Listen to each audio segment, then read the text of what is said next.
que la prison n'a pas été attaquée de l'extérieur. C'est plutôt un mouvement d'évasion qui est parti précisément du pavillon 4. Alors, le bilan actuel de tout ceci fait état de 2 morts qui ont essayé de quitter l'enceinte de la prison. Du point de vue matériel, il y a le dépôt de leurs vivres qui a été incendié et le dispensaire et 2 autres pavillons. Nous voulons dire que le premier responsable de ceci, ce sont les magistrats qui envoient en prison même de simples suspects. En droit pénal congolais, la liberté est le principe. La détention est une exception. Ce qui veut dire que la prison est en principe faite pour les condamnés. J'annonce ici que dans les heures qui viennent, le ministère de la Justice va prendre une circulaire interdisant l'envoi en prison de simples suspects, même dans les cas où ils sont mappés. Nous resterons dans les principes reconnus par notre droit pénal, c'est-à-dire lorsque quelqu'un est condamné, sa place est en prison. Vous voyez que nous faisons des efforts de désengorgement, mais chaque jour, il y a des contingents de véhicules, de prisonniers qui arrivent. Et donc finalement, ça anéantit les efforts que le gouvernement fait pour qu'il y ait de la place à la prison et que les gens vivent selon les conditions humaines en tant que prisonniers. Donc voilà que la population de la ville de Kinshasa et de toute la République soit rassurée que la situation est revenue au calme, mais d'autres mesures d'ordre logistique devront être prises dans les jours qui viennent, notamment la construction de nouvelles prisons. Même la prison dite centrale de Makala devra être délocalisée.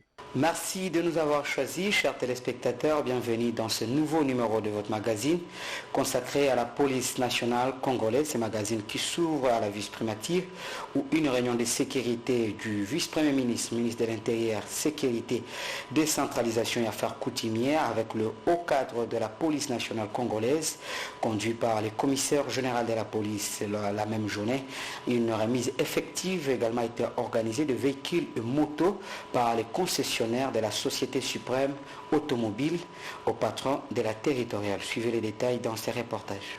Le vice-premier ministre et ministre de l'Intérieur, Sécurité, Décentralisation et Affaires coutumières, Maître Jacquime Chabane Louko, a présidé ce jeudi 29 août 2024 dans son cabinet de travail une réunion de sécurité qui a réuni les hauts cadres de la police nationale congolaise sous la conduite du conseil général de la police nationale congolaise, le commissaire divisionnaire principal Benjamin Alongaboni Bangadiso. L'objectif de cette réunion était de renforcer les mesures sécuritaires sur toute l'étendue du pays pour une paix durable des personnes et leurs biens. Par la suite, l'assistance est descendue devant l'immeuble de la territoriale où s'est déroulée l'opération de remise du premier lot de 50 véhicules et 20 motos par les concessionnaires de Suprême Automobile au patron de la territoriale qui va remettre de manière symbolique à son tour les clés au commissaire général de la police nationale congolaise qui lui aussi remettra au directeur de la logistique de la police nationale congolaise. Les conseils divisionnaires adjoints Achille Zomono, à qui il a demandé de les gérer en beau-père de famille. À cette occasion, Maître Jacquime Chabani a promis au commissaire général de la police nationale congolaise de travailler en étroite collaboration pour redynamiser la police. C'est le premier lot. Je crois que celui-ci pourra servir à la province de Kinshasa dans un premier temps. Et les lots suivants, selon la commande que nous avons fait au gouvernement.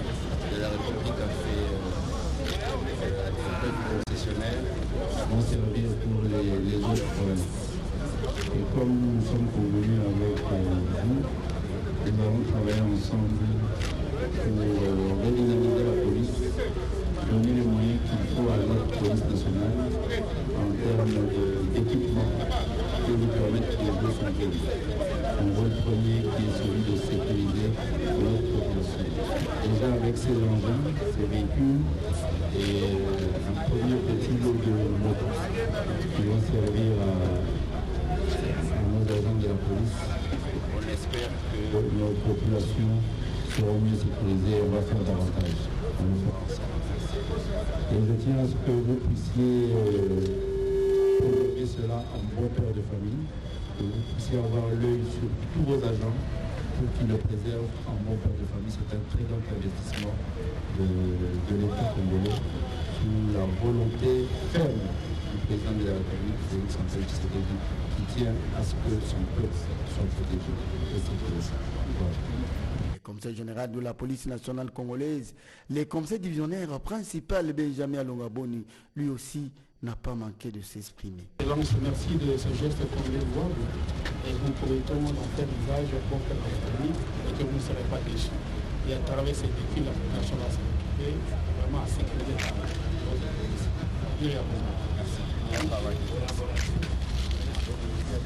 Pour terminer, monsieur le commissaire général de la police nationale congolaise,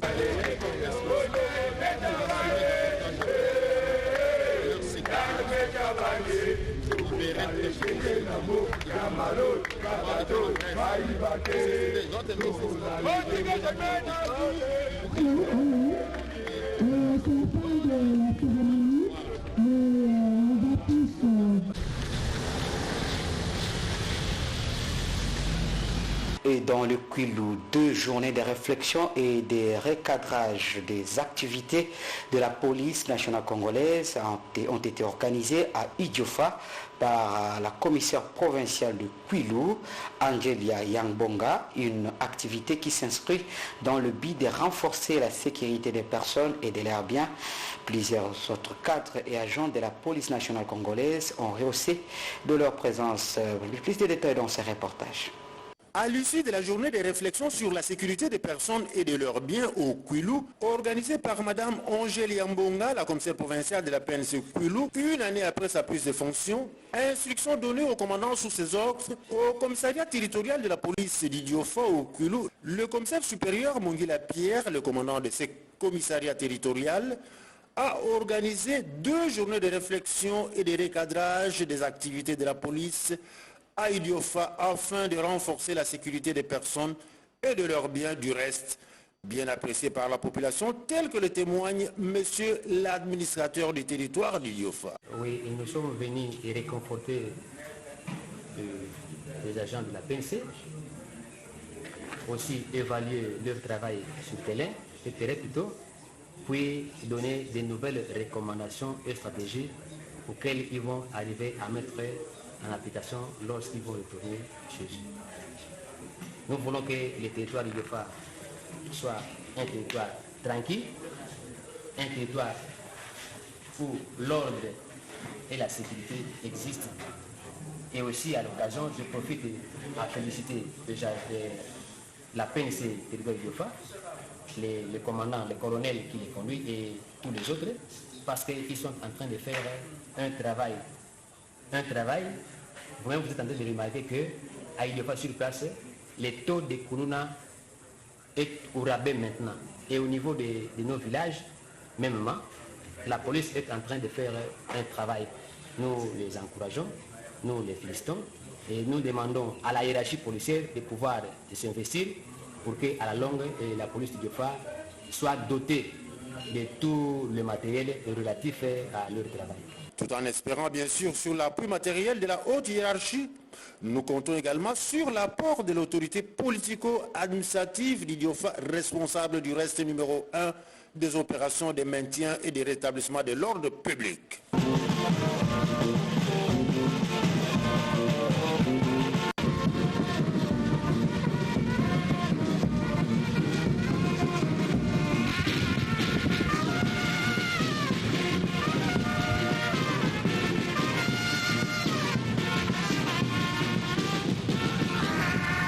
Lancement officiel le samedi dernier de l'année en cours de travaux de réhabilitation de 100 km de la route d'Aru et Mbokolo, bien sûr à la frontière avec le Soudan du Sud, financé par l'administration militaire. Satisfaction et jubilation sur le visage du commissaire supérieur principal, Richard Mbambi, qui est l'administrateur du territoire. Suivez. C'est parti pour ce samedi, le début des travaux de réhabilitation de la route Aru-Imbokolo, Kengezi-Baz, à la frontière avec le Soudan du Sud et la République démocratique du Congo, longue de plus de 100 km. Ces travaux sont financés par l'administration militaire et seront exécutés par l'entreprise Petro City. Lors de la cérémonie de lancement officiel, l'administrateur du territoire policier d'Aru, le commissaire supérieur principal Richard Mbambi, a tenu à remercier le staff dirigeant de la 2GRPI, en tête à Aloa Obema Etienne, pour son esprit de management dans la mobilisation des recettes au compte du trésor provincial. Nous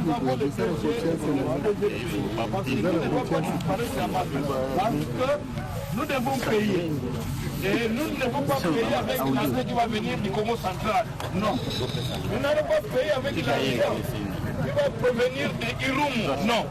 Nous allons payer avec l'argent qui doit provenir d'Aru. Et là, c'est pour répéter la parole de son excellence, monsieur le gouverneur, qui a dit que Aru produit beaucoup et donc il doit se retrouver. C'est pourquoi ce jour, parmi ces projets, ce jour est arrivé. Signalons que l'entreprise Petro City n'est pas sa première réalisation de la réhabilitation des routes en territoire d'Aru. Le tronçon routier Aru-Ngote est à ce jour fluide, à la grande satisfaction de la population locale. Cette série de réhabilitation des routes d'intérêt économique dans le territoire d'Aru vient booster et intensifier le commerce ainsi que la libre circulation de personnes et de leurs biens à l'interne tout comme à l'externe avec le pays de l'Afrique australe. Revenons ici à Kinshasa où le commissaire supérieur principal Faustin Mounene, commandant district Mongafula, a présidé une réunion de routine ce lundi à l'intention des cadres et agents de la police nationale congolaise sous son commandement. Suivez. Je suis le commandant commissariat de Mongafula, mon colonel. Le commandant commissariat ainsi que les chefs d'antenne des renseignements généraux sont dans la salle pour la raison de séjour. Le commissaire supérieur Henri Niago. À vos ordres. Ayant les prérogatives de la sécurisation des personnes et leurs biens et la paix des citoyens de sa juridiction, le commandant urbain Mongafula, le commissaire supérieur principal Faustin Mounene, organise chaque lundi de la semaine une réunion d'évaluation. C'est dans cette optique que ce lundi dernier, le commandant urbain, le commissaire supérieur principal Faustin Mounene, a organisé une réunion d'évaluation concernant toutes les activités de la semaine. Au menu de cette réunion, 3 points étaient à l'ordre du jour, à savoir les acquis de la parade mixte FARDC Police nationale congolaise tenue la semaine passée au Camp M, le rappel à l'ordre alors que la police nationale congolaise étant un corps hiérarchisé en emboîtant bien sûr les pas de son chef hiérarchique, le commissaire divisionnaire adjoint Blaise Mboula Kilimba Limba, qui exige le renforcement des mesures sécuritaires pour traquer les bandits et les criminels qui troublent la quiétude des paisibles citoyens pendant cette période de la rentrée scolaire, ainsi qu'en évitant l'indiscipline. Conseiller à mes collaborateurs de relayer le même message à chaque fois que nous avons une réunion pareille. Parce qu'ils doivent savoir qu'il y a des ordres déjà établis pour donner un coup de pouce à tous ces commandants urbains-là. C'est-à-dire, la semaine a été longue, beaucoup de tractations. Il faudrait, donc c'est ça le but de notre rencontre, pour orienter des instructions aussi du commissaire provincial lors de sa réunion, faire la restitution de ces instructions à tous les commandants qui sont les rappels à l'ordre, parce que tous les policiers moi libunga pe ko sana parce que toujours ba mitindo embelé c'est une police autobéni commissaire provincial la Blaise Kilimbalimba pour ça ils sont à mesure magambo etali appui PC magambo etali karana ndela appui PC ma fausse manœuvre ma plaque bâchée ma embouteillage de claquer les colonnes diminuer la sensibilité des criminels. Et ces derniers temps, il y a eu recrudescence des visitations par des militaires incontrôlés. Aujourd'hui, nous devons rappeler à ces officiers ici que nous avons le devoir de mettre la quiétude entre nos populations qui attendent de nous la quiétude, la paix pendant cette période des préparatifs de la rentrée scolaire. Qu'est-ce que nous devons faire? Et tous ces paramètres-là, c'est très utile que les commandants doivent se préparer pour affronter la rentrée scolaire, bien entendu, les embouteillages. Direction Nord Kivu, où il y a une clôture le samedi 24 août 2024 de la formation des officiers de police judiciaire à l'école de la police de Mugunga, une cérémonie dans laquelle 150 policiers formés ont également prêté serment devant plusieurs autorités invitées sur place. Les 150 policiers formés ont suivi cette formation pendant 3 mois d'Ira. Une réunion également dans la même province de routine a été organisée sur le rappel de rôle à jouer, les nouvelles tâches à assumer, bien sûr dans cette circonscription. Suivez les détails avec SICOP Nord Kivu.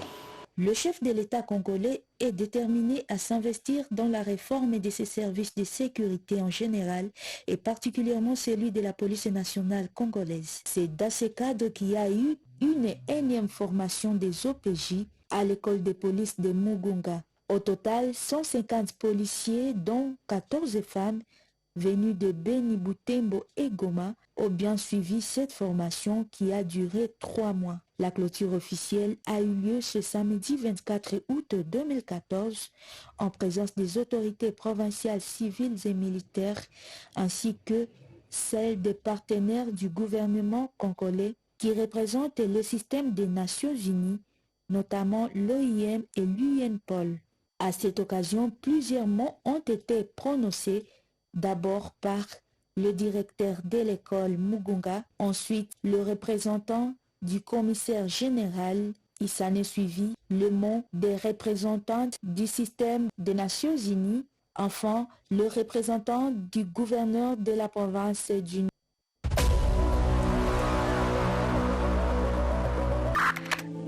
Élément FARDC contre Rwanda, RDF. Vendredi 07, 08h30, bravo. Stopper. Côté ennemi 07 mort, stopper.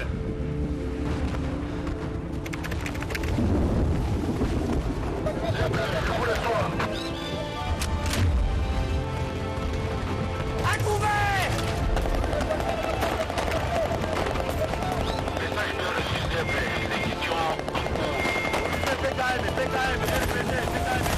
Marunyonyi Bunagana Bawapi Tokonyatango.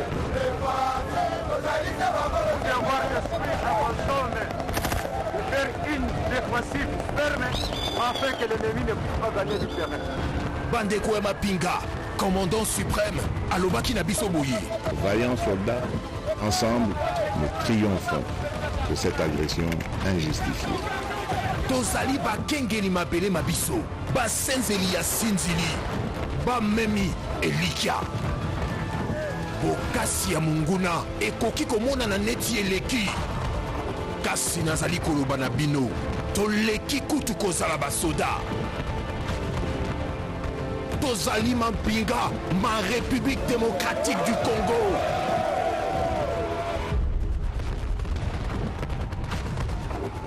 Tozali batemeli ya nguya. Tomemi kati na biso pole ya bolamusani.